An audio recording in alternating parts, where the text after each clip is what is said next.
or if you have a friend that wants to build her credit and you trust her with it, say she was trying to build credit. She has been using cash for all these years because 2008 she's never recovered. Now she's making money. And you're a really good friend or related to her. You would add her onto the card. Not to give her the card though. You add her on to help her with the data. When the card comes, you activate it and you shred it. She doesn't need the card, you guys. But the cool thing is in 35 to 45 days, if she added on her Discover card, for example, it's a good card, the data on her card floats over to her, and she did her such a favor because in 45 days, her score is going to jump because now there's activity, no liability to you because you're just helping her. Her score is going to jump from the 500s to 710, 720. Is that amazing? Yes. The banks would never tell you this. Yes. Because the more people that understand this, the more they're going to lose money. Who cares about the banks? Yes. And her score does not affect. No. It's a one-way street. It's like if she went to the American Red Cross and there was a hurricane in Puerto Rico and she needed to donate. She would donate blood, but it would go from her to the recipient. The recipient, she doesn't know who that is. She'll never know. But she did a philanthropy act by helping her. But what did you get, a cookie and an orange juice? But in this part, she's actually helping somebody. And we do have a program for that. So we not only help people that need help with their credit, improving their score, we also help people who have great credit scores with great credit cards, and you need to talk to me to find out if it's the right one. You can actually make a little bit of money to help someone else. Because, yes. Okay, let's say that we shred her card. I max out on my card and I can't afford to pay it back. Is she liable? She is, if she's still on the card, but we only put her temporarily on the Then card. you can remove her. Yes, Okay. so we put her temporarily on the card to make sure that she has some type of good information, and then I go out and my team go out and find her own card, and then she gets off of her card.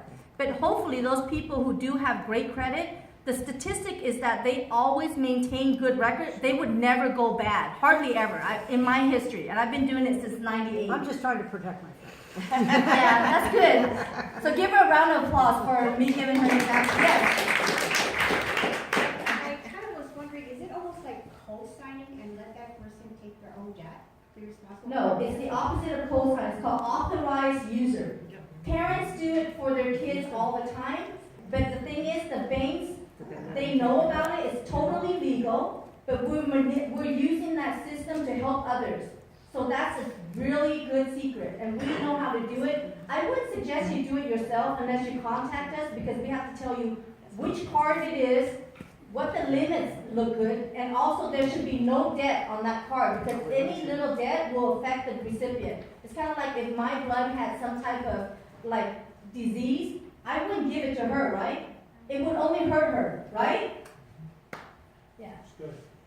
Hold on. Coming over. So is it better to, I guess, add that authorized user onto the credit card,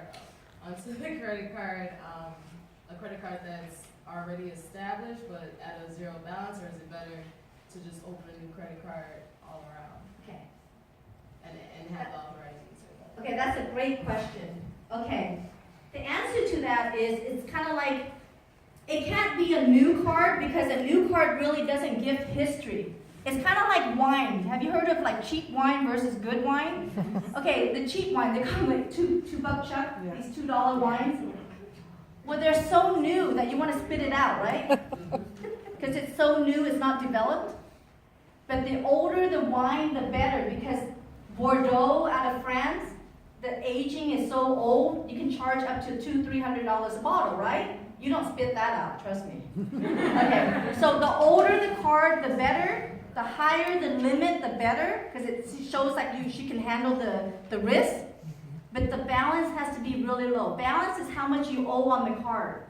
Because now you're helping them, it looks so pretty, because now it stimulates the credit file. And then all the other credit companies were like, oh my God, she has 15,000 available, it's 20 years old. I want her as a customer. We pretty much attracted new credit card offers for her. How do you like that? Yes. Genius, huh? That's why I'm the ninja. Today, WeCredit advised my goddaughter to ask me if I would authorize her as a user on one of my credit cards. Because she's trying to buy a house Yes. and needs help with her credit. And now this all makes sense. They had explained it to her, and it makes sense. She needs to, I'm here helping her for 30 to 45 days only, Yeah. but actually for a lifetime, Yes. with no harm to me. No. And she can get her house. Yes. But you gotta shred the credit card. You gotta shred it. Well, And guys, how many of you guys have shredders? Are they cross shredders or? Yeah. Okay, make sure they're cross shredders. Because if they're ones that come straight down, people can pretty much steal that again and read every number, right? So cross shredders, okay? Okay, let's talk about debt collectors. Oh, this is a fun topic. Yes, yes, she has a question. How do you get rid of derogatory stuff that's on your credit card? We'll get to that. Okay, derogatory stuff, that means negative. Is this not on? Yes, I It's know. on. I didn't hear. Talk louder, young lady. I says, how do you get rid of derogatory stuff that's on your credit card? Well, you don't, we do. All right. Good answer. You like that answer? Okay, she meant derogatory means anything negative, like a collection, Yeah, a tax lien, a judgment. Does that sound familiar? yeah, Medical collections. yeah. You know, the insurance companies and medical offices are the worst ever. Even if you have insurance. Say, for example, he has insurance. He messed up his knee. He go into the doctor, got it repaired, and then the bill never came to him. Or did it come to him and he submitted the insurance? The insurance supposedly never got it, or the billing company never sent it, so it goes to collections. Now, it's going to screw up his credit because it went down, because now, even though he had coverage, somebody dropped the ball. But it's really his liability now. So we can remove all that, you guys. Don't pay for it when it goes to collections. Debt collectors, you'll see it on there. It says collection. It's fair game. We're going after them. Now, if they're calling you on your cell phone, let us know who it is. We're going to find out what company it is. And if they're calling a cell phone, it's a violation. 500 a call. Now, if they keep calling you, we send them out documents, it's 1,500 a call. Is that exciting? Yes. No callers for that to work? No. It's my call list. Okay. All right, so that's a federal violation. It's called a Telephone Consumer Protection Law. We're very specialized in federal law. We actually go out to federal court. And that's what we want to make sure that when you become a client or need our advice, you actually prepare your file correctly as if you're going to a lawyer, okay? Everyone agree? Please follow our lead, okay? Yes, hold on. No. Oh, I'm was agreeing. that a fakie? No, he's agreeing. Oh, you're agreeing? I'm saying yes, sister. Okay, all right, here we go. So, debt collectors. I'm sure some of you either had them because you went through that rough time, or know of friends who got debt collection notices. You know those little love letters you get home? This is an attempt to collect a debt. You ever seen those? Yes, I got. So you know most people ask me, what do I do when I get that? Take a picture of it, keep it in your phone, and then go to Costco. And they're like, why Costco? Get the biggest shredder you can find and shred it. Use that cross shredder. Because, and I don't want you guys to pay for it. Because here's why.